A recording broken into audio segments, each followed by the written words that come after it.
Hi guys, magandang araw po sa inyong lahat. Ito po si DIY KKB Informative. So, ngayon po i-feature ko sa inyo si uh, Sara Duterte. Kung ano po yung kanyang mga nagawa. Kasi alam nyo naman, masyadong maaga pa para paghandaan natin yung sa senatorial at ang pagiging presidente, yung susunod na presidente. Kasi nakakaisang taon pala si BBM. So, yun po. Pero, ngayon pa lang, nagre-research na ako kung sino yung gusto kong maging presidente sa hinaharap, sa susunod. Kasi kailangan maging mapanuri po tayo, mga kababayan ko, mga subscriber ko at mga viewer ko. Gaya nga ng sinabi ko, kailangan po nating mamili ng karapat-dapat na kandidato bilang presidente ng Pilipinas. Mas maaga pa po, di ba? Pero kailangan natin paghandaan para din tong sa ating pamilya na kailangan natin paghandaan, kailangan natin magkaroon ng hanap buhay. Ipaplano natin yung gastos natin pang araw-araw, kung paano natin may survive ang ating pamilya. So, ganun din ang pamimili sa Pangulo ng Pilipinas. So, kailangan nating maghanap, kasi may oportunidad tayong mamili eh. So, kailangan tayong maghanap ng isang ama na mag-aagapay, hindi lang sa ating sarili, kundi sa bawat isang Pilipino. At ito rin ang magiging ama ng mga future generation like yung ating mga anak, yung ating mga magiging apo, at yung susunod pang henerasyon sa ating pamilya, sa bawat isang pamilyang Pilipino. Kaya po, wag na po, excuse me guys, wag na po tayong mamimili. Ito sa akin lang, wag na po tayong mamimili ng isang kandidatong sikat lamang. Hindi po, napakapangit po no, sikat. Ito, sikat to, idol ko to. Nakikita ko to eh. Ang gwapo-gwapo nito. Ito, idol ko to, ang ganda nito. Boboto ko to bilang presidente. Sana matuto na po tayo sa ating mga nakaraan. At imagine niyo ako, explain ko lang sa inyo, noong 1970s, medyo wala pa akong alam nun. Basta nakikita ko lang, mayroong presidente, may mga ganito. Assemblyman pa nga nung araw eh. May mga ganun assembly. Wala pang ano nun. Wala pang governor nun. Puro mayor, vice mayor, assemblyman. Yun ang mga tawag nung araw, mga assemblyman. At may congressman na rin nun, pero walang governor nun. Assemblyman talaga ang tawag. So, yun nga, ngayon pa lang, re-research na ako sino yung po pwede kong gawing or ibobotong para sa akin magiging presidente ng Pilipinas. At ganun din rin sa mga senatorial bets natin. So, yun lang guys. Kumbaga, namimili po ako. Sa akin namimili lang po ako kung ano yung may nagawa. Yung may nagawa sa bayan na kaaya-aya or nakatulong sa bawat isang Pilipino. Hindi po ako namimili nung, ang ganda nito. Ito na iboboto ko. Ito gwapo to. Ito iboboto ko. Ito sikat to. Ganon. Hindi po pwede sa akin yon. Sa akin lang pero hindi ko alam sa inyo. So, hindi po ako namimili ng ganong tao sa gobyerno. Inuulit ko, ang pinipili ko po yung may nagawa sa ating mamamayang Pilipino. Yun po guys. So, tunghayan natin yung aking medyo napipisil for 2018 presidential ball. At tunghayan natin kung ano yung mga nagawa niya. Kasi mahirap po yung walang nagawa guys. Yung nagtulog-tulugan lang, tapos biglang, example lang to biglang naging mayor, nagtulog-tulugan ng ilang taon, wala namang ginawa, kahit iisang katiting naging presidente or vice-presidente. Diba? Ang hirap po nung guys. Ang hirap nung ganong natulog, tapos bigla nagkaroon ng eleksyon, nanalo pa. Wala po akong pinatutukuyan dito, guys. Ang sa akin lang po ay, ako po'y namimili ng karapat-dapat at may nagawa na sa ating bayan. Yung may nagawa na at patuloy na gumagawa kahit wala siyang katungkulan sa gobyerno. Alam mo, natalo siya. Tapos, tumahimik. Pero, tumahimik na meron siya nagagawa. Yung nakikita natin gumagawa at nangangalinga ng bawat isang Pilipino. Yun po, guys. So, tunghayan natin ang aking i-feature ngayon, si Sara Zimmerman Duterte. So, antabay po lang ka, guys. Ito na po.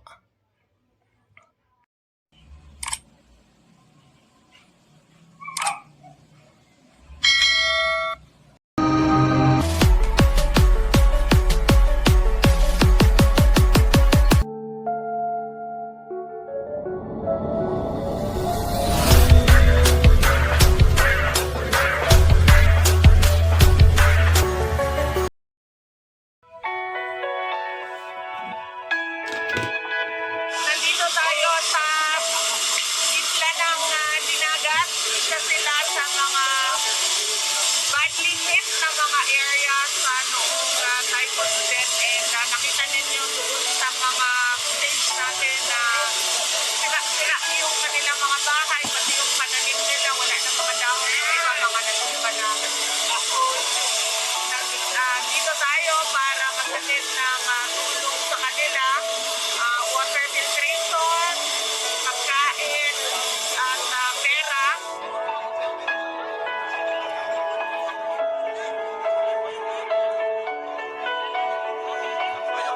Yes, nagdala tayo ng bigas, 1,000 sacks yun ng bigas, tapos nagpadala din tayo ng mga grocery packs. Ito yung mga donated ng mga Davaoeños sa DQR nila na grocery packs doon sa Davao City. Meron tayong 10,000 DQR grocery packs ng mga Davaoeño na dito pinadala dito sa Dinagat. At nagdala tayo yung pinaka-importante sa lahat, yung mabilis na water filtration. Paglabas ng tubig, malinis na yun. Salamat kami kay Manang Loretta dahil inimbita niya tayo na pumasok, bumisita sa bahay niya. Nasira yung mga bintana, mga pintuan nila, at pinakita nila sa akin kung paano sila nagsisimula ulit sa pag-ayos ng kanilang bahay. Salamat ako nalamat sa inyo nga siya nga nakaanto sa mong balay sa luyo sa aking kapubre, nakabot sa mong balay siya. Ako salamat sa iya sa inyong tanan.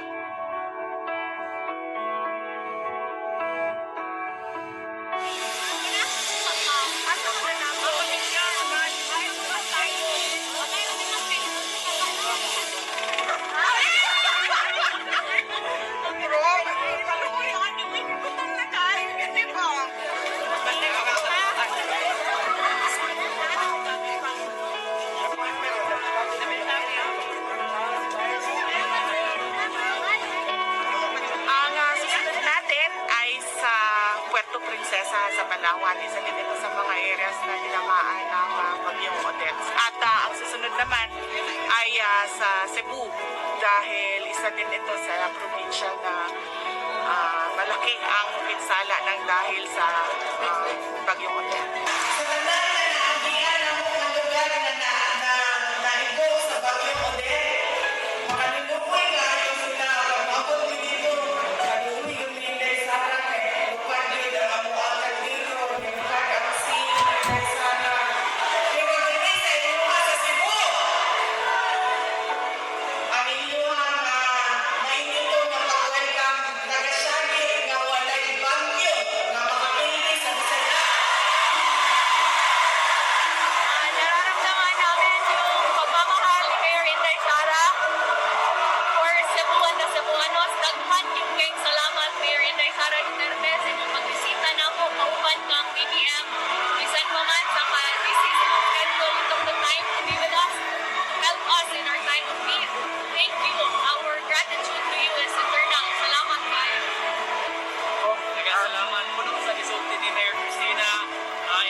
packs para sa mga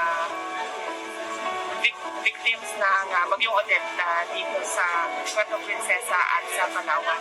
Nireceive ito ng Governor ng Palawan, si Governor Alvarez, at nandito po na-witness yung iba't ibang mayors. Nagbigay din tayo ng financial assistance para sa city ng Puerto Princesa dahil ito sa province ng Davao City.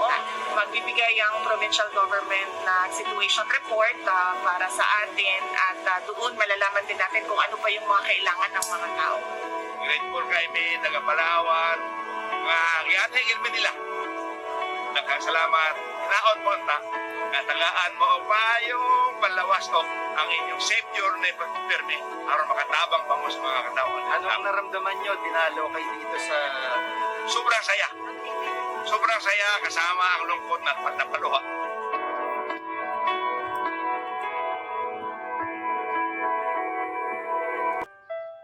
Sara Zimmerman Duterte is a Filipino politician and lawyer. She is popularly known in the Philippines as Inday Sara.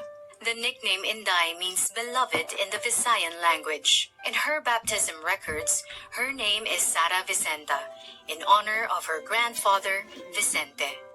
She is the second child of Rodrigo Roa Duterte, the 16th President of the Republic of the Philippines, and Elizabeth Zimmerman Duterte, a former flight attendant and teacher. Sara is the first ever elected woman and the youngest vice mayor and mayor of Davao City.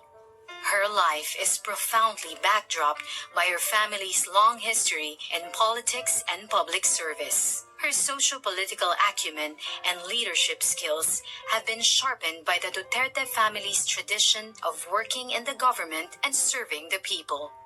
Sara's grandfather, lawyer Vicente Tete Gonzales Duterte, was governor of the then undivided Davao province from 1959 to 1965. For 3 years, starting 1965, he served as a Secretary of General Services of former President Ferdinand Marcos. Before this, he served as acting mayor of Cebu's municipality of Danao from 1946 to 1948. Sara's Lolo Tete was a man remembered by many for his humility and magnanimity.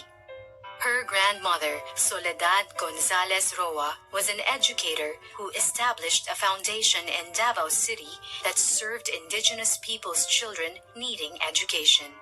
On the other hand, Sara's maternal ancestry provided her with an acute understanding of the heart of the working class. Her maternal grandfather, Godofredo Baldazo Zimmerman, was a son of George John Zimmerman, a German-American missionary, and Cristita Baldazo, who hailed from Hilongos, Leyte. Her Lolo Godo worked his way up from crew to ship captain. Sara's grandmother, Purissima Puring Fortunado Abellana, was an exuberant popular vendor in Davao City's Bangkerohan and Manila's Baclaran markets. Puring's roots are traced back to Tuburan, Cebu, and is said to be a putative descendant of Hari Tupas, the son-in-law of Hari Humabon.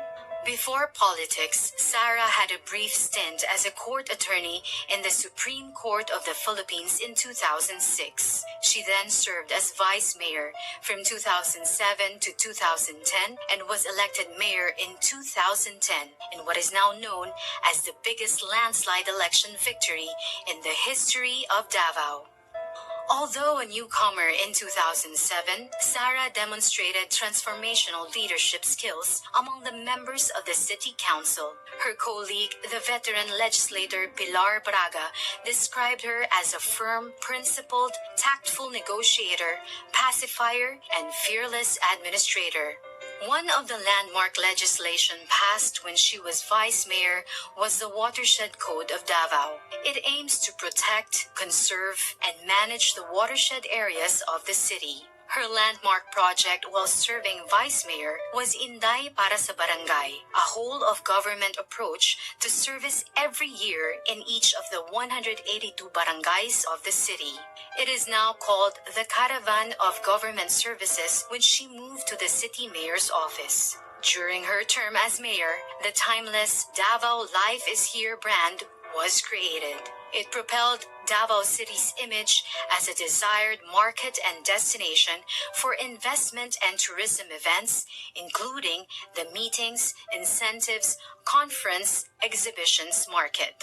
As a neophyte mayor in 2010, she easily gained the trust of Region 11 economic pillars. Then President Benigno Simeon Aquino Jr. appointed her as chairperson of the Regional Development Council. The RDC under her leadership made notable accomplishments that propelled the region. She was also selected as a NEDA Board Regional Development Committee Mindanao Area Committee chairperson.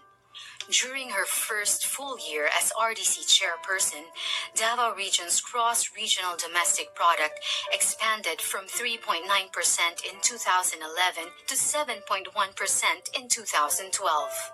Because of this notable accomplishment, Sara was lauded by Joey Salceda, a prominent economist and well-respected member of the House of Representatives, as someone with an enlightened leadership style and sophisticated economic thinking. Under Sara's leadership, Davao City soared to greater heights and emerged as a premier city in Mindanao. For the short period of 2011 to 2013, Davao City received 36 awards, citations, and recognitions for good governance, business, tourism, health, environment, fiscal management, transparency, among others. Sara served as a regional officer of the National Movement of Young Legislators in 2007 to 2010 and served as officer in the National Executive Board of the League of Cities Philippines in 2010 to 2013. At this point, she already figured in the early surveys for senators in the 2013 elections, even if she was underage. In 2013, Sara took a respite from politics, devoting her time as one of the partner lawyers of Carpio and Duterte lawyers. She passed the pre-judicature program of the Philippine Judicial Academy in preparation for her plans to join the judiciary. Her desire to continue serving the public led her to be involved in a non-government organization, and in 2014, she was elected to the Board of Governors of the Philippine Red Cross. On the side, she worked on various product endorsements and as a segment host for a local morning news show on GMA Network. Her hosting job gave her the opportunity to volunteer, deliver relief, and report firsthand on the damage and the needs of the Boholanos during the 2013 earthquake. In 2016, Sara re-entered local politics and ran for mayor. She and her mother Elizabeth, who was in between cancer treatments, embarked on a national bus caravan called Biyaheng Duterte to help campaign for President Duterte. They were joined by some members of the family and Sara's friends and classmates from high school. Fresh from the success of the bus campaign, the centerpiece of her mayoral comeback was called Biyaheng Duterte, a political agenda guided by 30 projects for 10 priority sectors: education, health, poverty alleviation, infrastructure development, solid waste management and environment, agriculture, investment and tourism, traffic and transportation management, disaster risk reduction and management, and peace and order. As a believer of continuity, Sara's 2019 mayoral re-election bid was anchored on the 2016 platform, but this time called Biyaheng Duterte, the second trip. Sara relentlessly pursued peace and progress in her administration. As a result, she was able to lift Davao City to a stellar national status with 117 awards, citations, and recognitions from March 2017 to December 2021.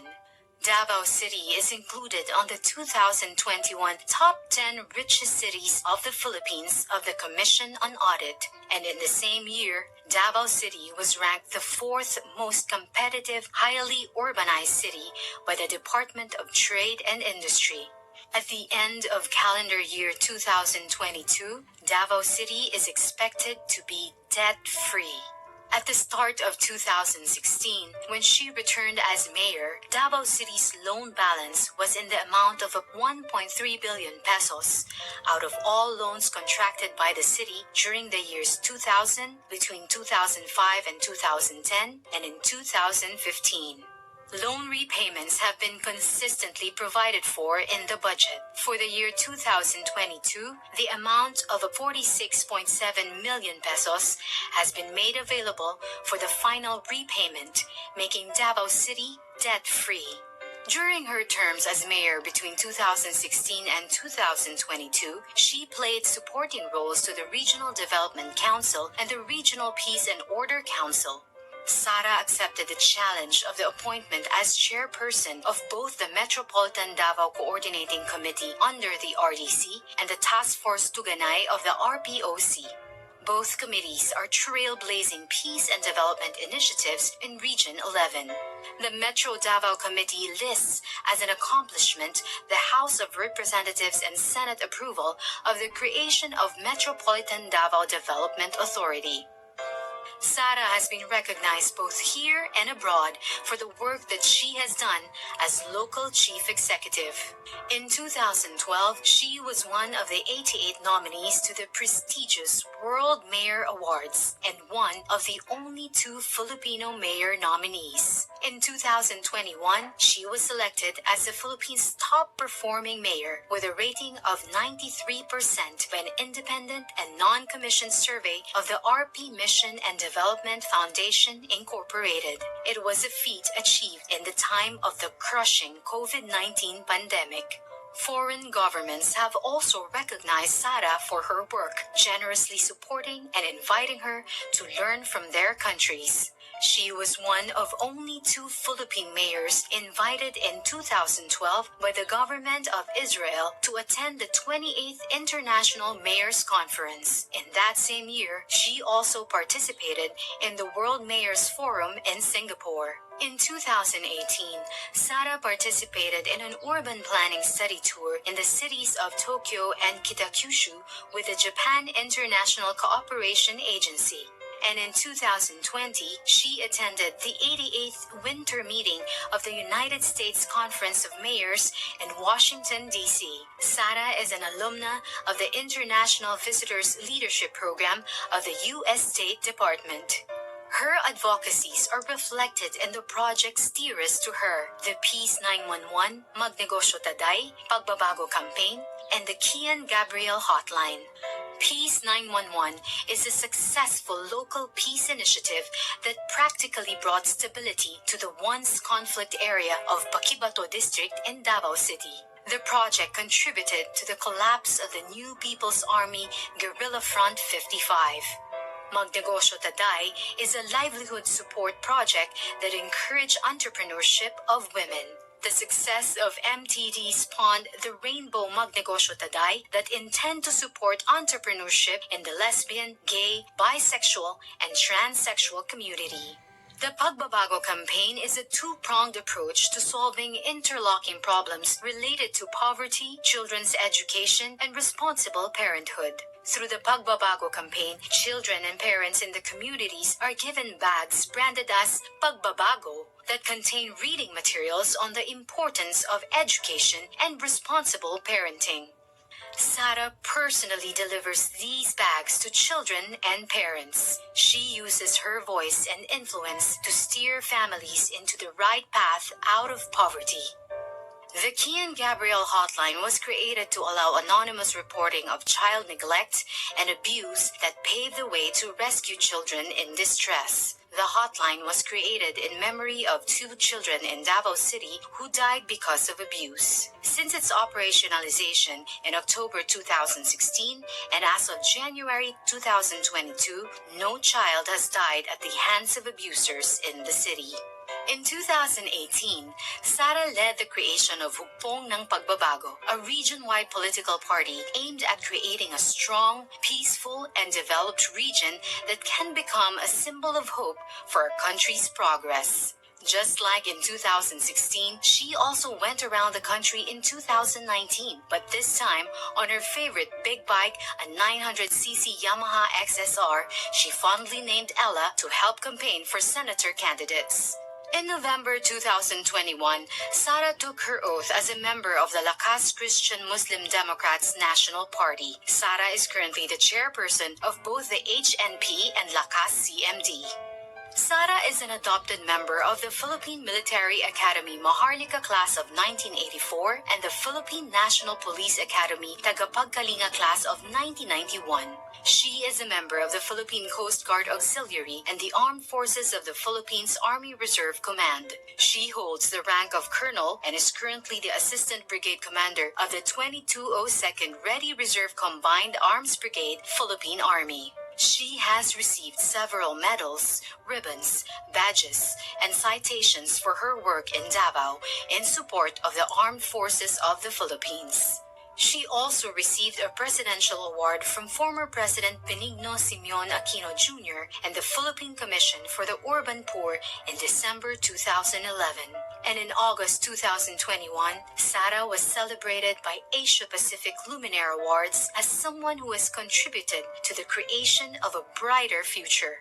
Sara is a Bachelor of Science in Respiratory Therapy graduate from the San Pedro College in Davao City. She received her Juris Doctor degree from the San Sebastian College Recoletos in the city of Manila.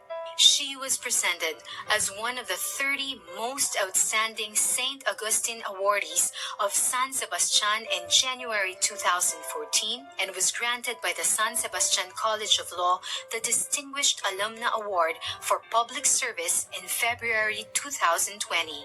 She also received the Distinguished Woman of Service Award from the San Beda College Alumni Association in February 2011.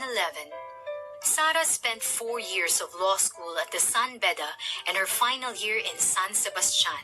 Sara is a graduate in 2011 of the twin program of the Armed Forces of the Philippines Command and General Staff College, General Staff Course, and the Development Academy of the Philippines, Master of Public Management.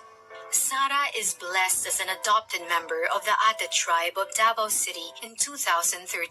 She was given the name Bio Simulun. She is also an adopted daughter of the province of Camarines Sur and the city of Tangub, and in 2019, she was blessed as an adopted daughter of the province of Abras Tingyan tribe, given the name Dulimaman, which was inspired from the courageous heroine in the tribe's epic Wadagan Ken Dulimaman. Sara was once involved in an infamous punching incident of a court sheriff in 2011. She has twice publicly apologized for what happened and was suspended by the Department of the Interior and Local Government and reprimanded through an administrative case. Looking back, she describes the sad incident as a turning point in her life as a politician, a constant reminder not to embarrass the mandate given to me by the people. She now considers herself the best person to talk about peace because she was once a national face of rage. Meanwhile, Sara has a collection of photos of herself with facades and altars of numerous Catholic churches taken during her travels all around the country. She is keenly interested in the architecture and history of Catholic churches, believing that each reflect the faith of the people and the uniqueness of the towns where these churches are built.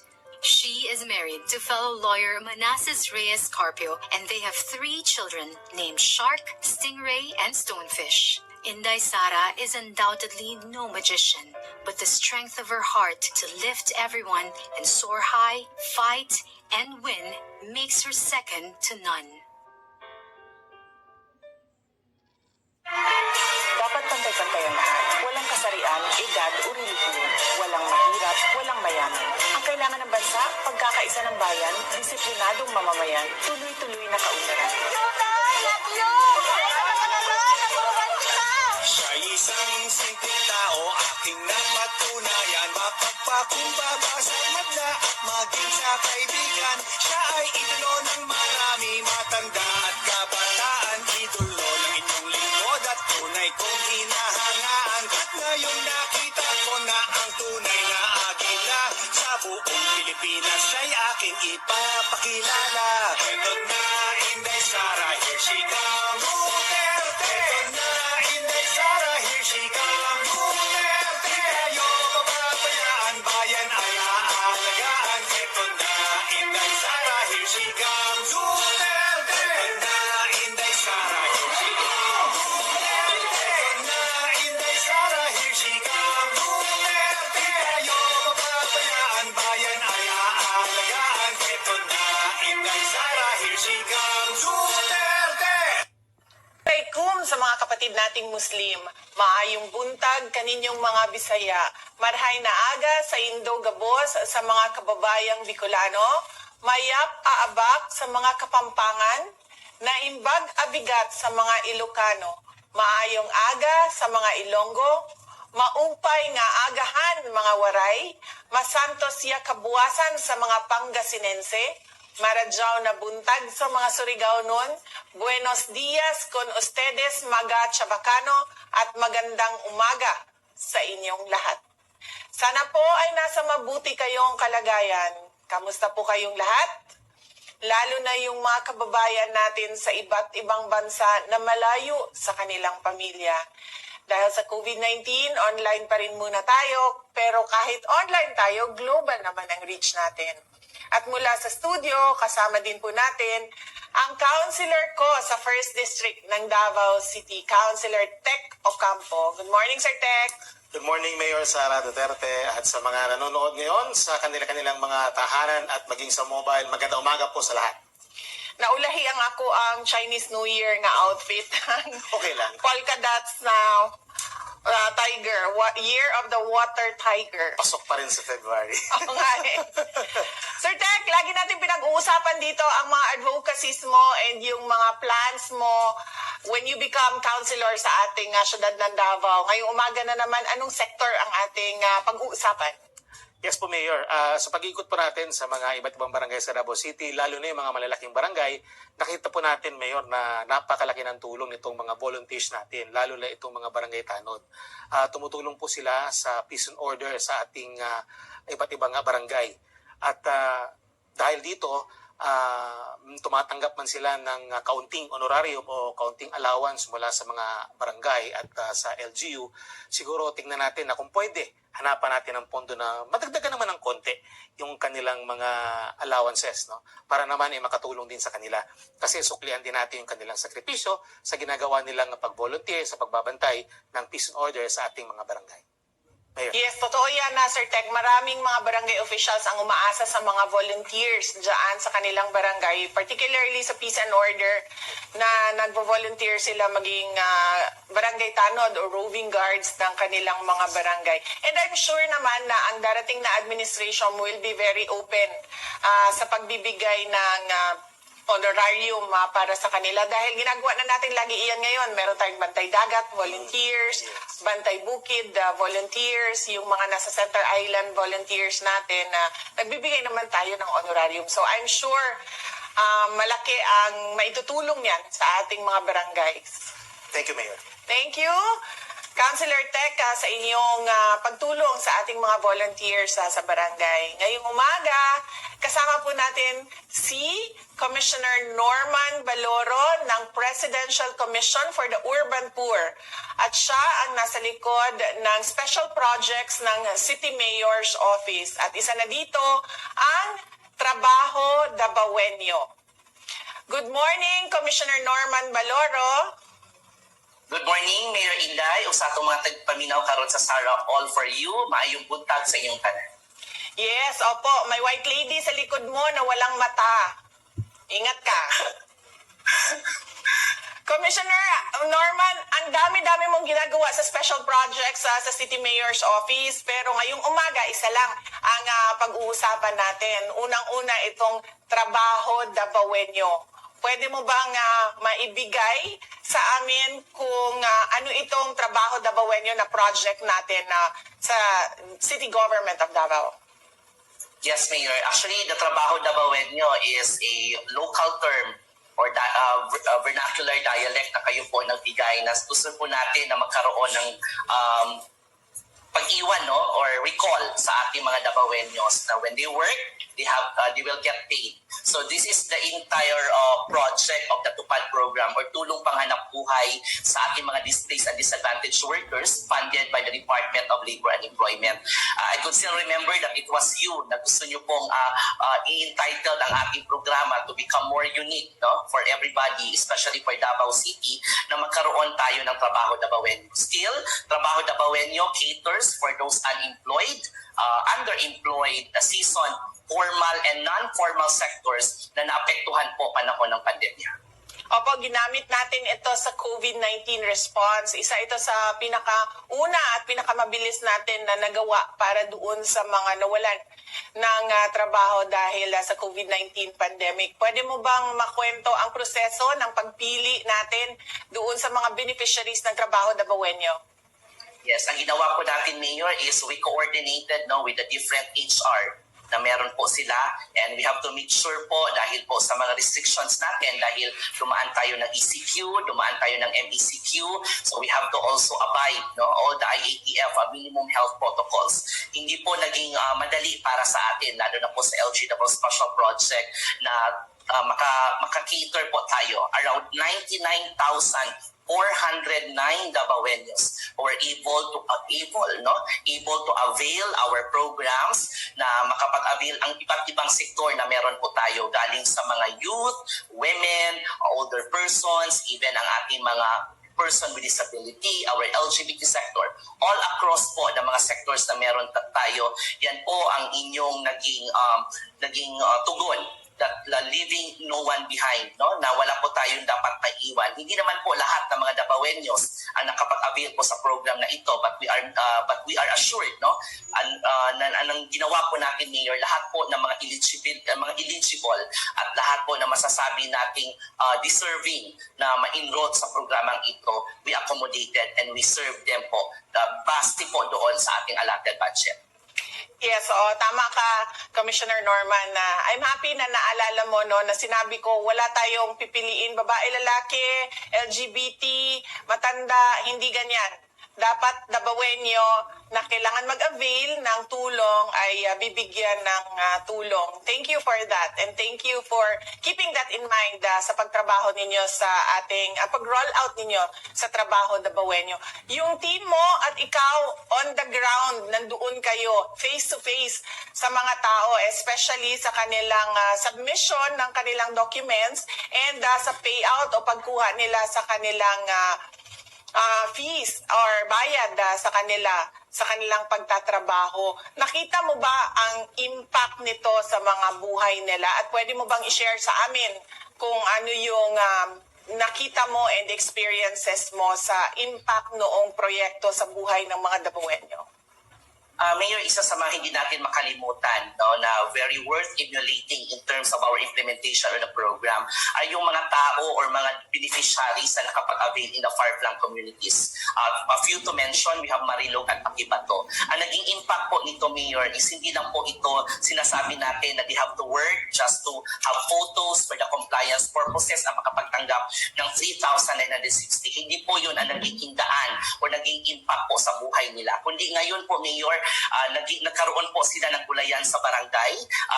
We maximize, no, their efforts and potentials on how to plan, no, and at saka at the same time magkaroon ng gulayan sa kanilang mga bakuran. Ang ginagawa na po nila ngayon, dahil alam po natin yung pera na natanggap nila na 3,960 ay na-consume na po iyon base po sa kanilang pagtrabaho. Pero ang naiwan po ngayon na legacy, hanggang ngayon po, ang gulayan po nila ay kumukuha na po sila doon ng kanilang mga kinakain. Meron na po, hindi na po sila mag-alala, magkaroon ng food shortage dahil po mismo sa kanilang barangay, pwede na po ang bawat beneficiary po ng ating Trabaho Davaoenyo ay ini-enjoy na po nila ngayon ang gulayan sa barangay, na kung saan sa tulong po ng ating CSWDO, ng City Agriculture's Office at even ng ating fisheries, no, at ang Department of Agriculture, this is a collective effort po na naging impact po sa buhay ng ating mga beneficiaries. It's very challenging in terms kung paano po natin na hindi ma-increase ang number ng mga COVID-19 patients na meron po tayo. But however, naging lucky po tayo, Mayor, dahil po sa tulong ng iba't ibang ahensya na meron tayo, the National Government Agency and even the local government unit na tinatawag natin itong convergence, naging successful po ang ating programa na Trabaho Davao. Yes, thank you also again, Commissioner Norman, for keeping in mind yung direction natin, no, na wag na lumayo yung mga beneficiary sa trabaho nila. Doon lang sa bahay nila or doon sa community nila, immediate community nila, doon nila gawin yung trabaho. And meron siyang lasting benefit. Tulad niyan, ang ginawa natin, pinagtanim natin sila, ngayon meron na silang gulayan. So, meron silang nakuha doon sa trabaho Davaoenyo at yun ay meron silang food source, yung kanilang mga gulayan. Maraming salamat, Commissioner Norman Baloro, sa inyong service to our city. At ang gusto ko rin isa pang malaman ng mga tao is as a government official and at Davaoenyo and sa lahat ng personnel mo dyan sa special projects, dyan sa City Mayor's Office, ano ba ang natutunan ninyo dito sa trabaho Davaoenyo, sa pagtulong ninyo sa ating mga kababayan Davaoenyo?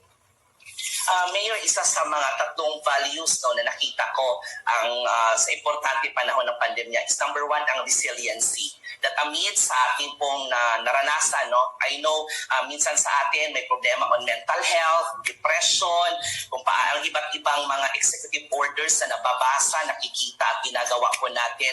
Sa nakikita po natin as an employee and as a public servant, we have to see ourselves na magiging example po sa kanila. Hindi natin ipapakita that we are weak.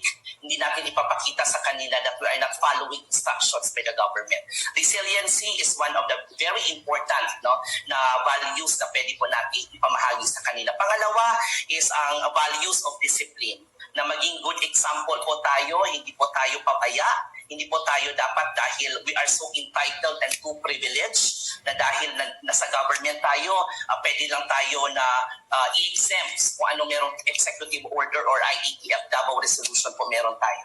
We have to lead by example na makikita po ng bawat mamamayan, lalo na po ng mga Davaoenyo, that all Davaoenyo na employees po are worth emulating in terms of their values and at the same time kung paano po nila inagampanan ang kanilang obligasyon at responsibility. At higit sa lahat po na makikita po natin itong tinatawag nating humility. Isa sa mga pinaka-importanting values na meron tayo na kahit po na hindi masyadong naapektuhan ang pamahalaan, lalo na mga empleyado, kasi hindi naman po nagtanggal ng mga tao panahon ng pandemya. Dapat po na maging humble po tayo sa pag-serve ng ating mga mamamayan, lalo ng tinatawag natin yung pag-imbibe ng ating passion, ng ating dedication at commitment to really be of service. Dahil marami po ngayon ang naapektuhan, marami ang nagalit, marami ang umiyak panahon ng pandemya. Kung tayo po ay pinapakita po natin kung gaano natin binavalue ang mga tao, lalo na po ang tinatawag natin inherent worth and dignity. Ito po ang core ng isang social worker na hindi ko po talagang dinidetach sa aking pagtatrabaho. Yung po mga values ninyo ay nakikita ko na importante po panahon ng pandemya. Maraming salamat po sa pagkakataon. Yes, thank you, Commissioner Norman Baloro. And sa team ng Special Projects, team ng City Mayor's Office, maraming salamat sa inyo at sa inyong pagserbisyo sa ating syudad ng Davao at sa pagmamahal ninyo sa ating mga kapatid na Davaoenyos. And we will see you in the future episodes of Sara All for you dahil madaming projects ang team ninyo, ang ating special projects dyan sa City Mayor's Office. So once again, this is your second time. Yung una ay yung Rainbow Magnegosyo Tanday, ngayon naman ay ang Trabaho Davaoenyo. And we'll see you soon. Maraming salamat. Maraming salamat po, Mayor. God bless at mabuhay po tayong lahat. Bago tayo mag-break, shout out po muna sa mga support groups natin. Salamat po sa inyong tiwala at suporta. Sara All, Super Inday, kay Inday Sara, Lilipad ang Pilipinas, Counselor Tech. Marami natutulungan yung trabaho Davaoenyo at I'm sure tuloy-tuloy itong programa na ito para mas marami pang Dabawen niyo matulungan ito. Turo ng aking mga magulang sa aking pagtatrabaho, dapat pantay-pantay ang lahat. Walang kasarian, edad o relihiyon. Walang mahirap, walang mayaman. Ang kailangan natin, trabaho, edukasyon, mapayapang pamumuhay. Ang kailangan ng bansa, pagkakaisa ng bayan, disiplinadong mamamayan, tuloy-tuloy na kaunlaran. Ako si Inday Sara Duterte. Matibay ang puso na maglilingkod para sa mga Pilipino, para sa Pilipinas. Mahalin natin ang Pilipinas.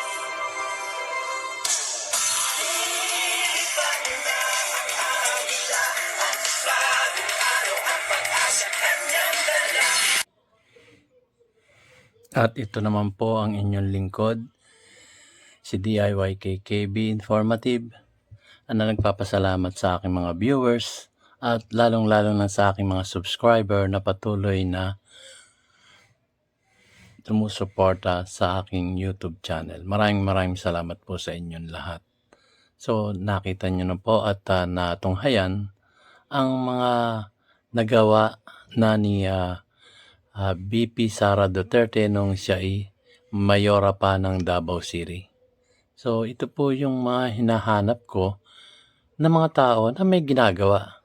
So yung iba sabihin nila, publicity yan ganito, ganito.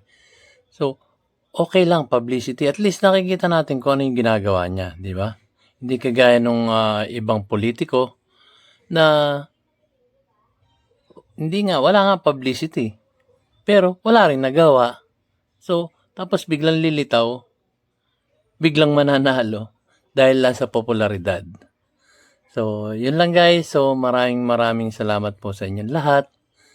At mabuhay ang Pilipinas. Syukran.